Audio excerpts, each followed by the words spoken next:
So we'll just have a few words in closing. Bernie Goldstein will say a few things, and then I'll finish up. Yeah, there will be a reception afterwards, and Nick Kristoff will be signing his books. I'll be quick. I just wanted to follow up on that inflection point that Peter raised, which I think is so important, and to point out that when environmental historians look at how we've dealt with the environment, they talk about two eras, if you will, one being command and control. I was here with Bill Ruckelshaus about 30 years ago when he gave one of his favorite stories about how EPA was formed because the people in Denver wanted to see their mountains and the people in Pittsburgh wanted to see each other. I remember that.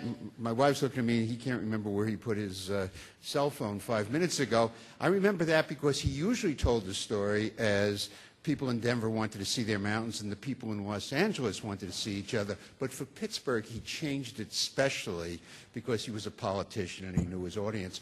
But he was selling something then. He was selling the fact that we needed to get away from command and control to deal just with what we could see and smell and taste and the rivers on fire to a risk approach, which we could measure the risks using science.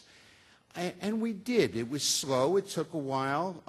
It was based a bit on a National Academy report. There's been one that some of us here have been involved in that is also done the same thing we hope for sustainability at EPA. But I think we're at this inflection point. And again, we got warned by our first speaker that we have to be careful that the inflection's always going to go up in the right direction. But I think we might be able to look back, the future environmental historian, and see that now is the time, now is the period where we still do command and control, we still do risk assessment and risk management, but we've learned to do sustainability. And to just close it with that, if you will, the bottom line of the report that Lisa Jackson asked for EPA as to how to do sustainability, it's to help the EPA person to walking into a situation where there's a risk to not only consider how to reduce risk, but how to maximize benefit. And we need to do that in this third era, if you will, of environmental control. Thank you all for being here. Thank you all for your comments, and also to our speakers. Just superb.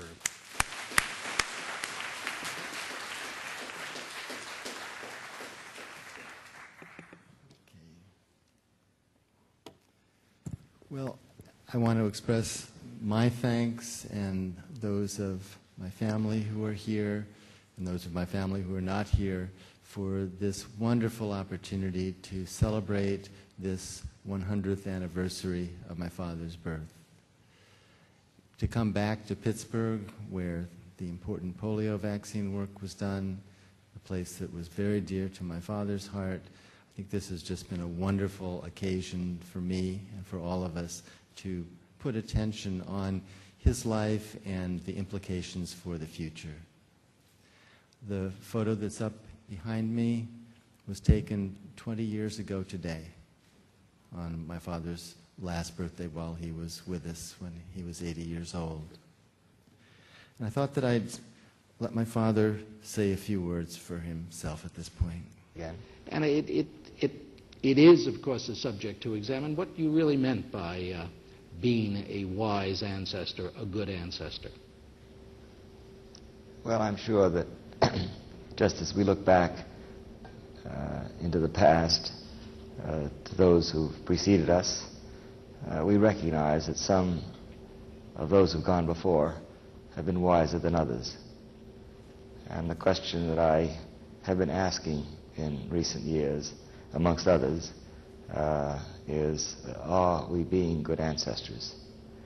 And I pose that question because I believe that the future generations will look back upon us and judge us as to whether we have been wise or whether we have been profligate and wasteful and destructive of the opportunities for their future as well as the future of generations to come.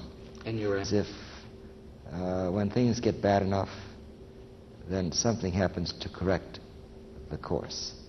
And it's for that reason that I speak about evolution as an error-making and an error-correcting process. And if we can be ever so much better, ever so much slightly better at error-correcting than at error-making, then we'll make it. But where is it written, Dr. Salk? Where is it written that this happens? Do you feel that way as a philosopher or as a biologist?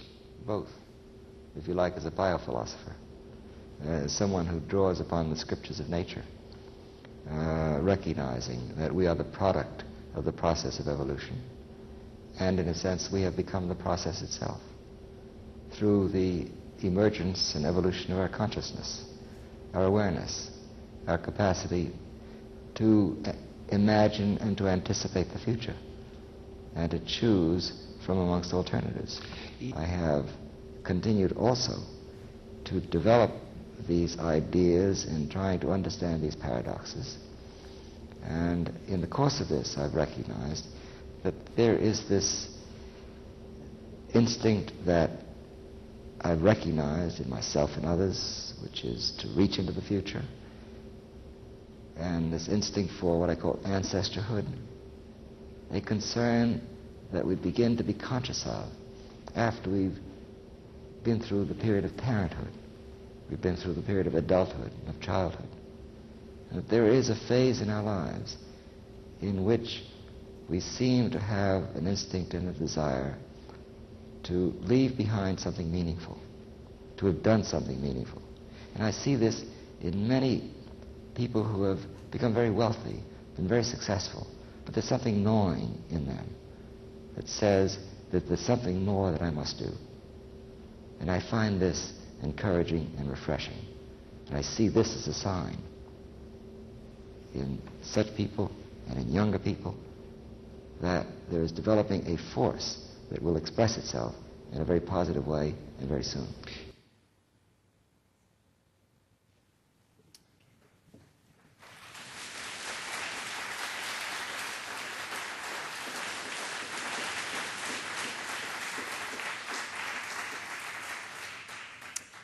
Thank you for being here, and I think we'll all live with what we've heard from everyone today.